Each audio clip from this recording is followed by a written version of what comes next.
নমস্কার, মাতৃ আদেশে আপনাদের সকলকে স্বাগত। আজকের বিষয় চতুর্মুখী রুদ্রাক্ষ অর্থাৎ চারমুখী রুদ্রাক্ষ ধারণের ফলে আপনি কি কি শুভ ফল পেতে পারেন সেই বিষয়ক আজকের এই ভিডিও। তো চলুন জানা যাক। এই চতুর্মুখী রুদ্রাক্ষকে সাক্ষাৎ ব্রহ্মা বলা হয়েছে এবং এই চতুর্মুখী রুদ্রাক্ষ ধারণের ফলে চতুর্মুখী ব্রহ্মার কৃপা পাওয়া যায়। এই রুদ্রাক্ষ ধারণের ফলে বিভিন্ন ধরনের শাস্ত্র, পুরাণাদি এবং চতুর্বেদ এর জ্ঞান লাভ করা যায়।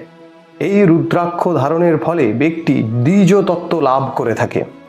সেই ব্যক্তি মহাজ্ঞানী, সর্বজনের কাছে প্রিয় এবং নেতৃত্বপরায়ণ হয়ে থাকে। তার দৃষ্টি শক্তি হয় প্রখর এবং তার বাক্য হয় সুললিত। তিনি সুস্বাস্থ্যের অধিকারী হন এবং অন্যের উপর তিনি সহজেই প্রভাব বিস্তার করতে পারেন। এই রুদ্রাক্ষ সকল প্রকার অশুদ্ধির শুদ্ধিকরণ এবং সর্বরোগ হরণ করে থাকে। এই রুদ্রাক্ষ চতুর্বর্গ ফল প্রদান করে থাকে এবং বলা হয় এই রুদ্রাক্ষের সঞ্চালক গ্রহ হচ্ছে বুধ।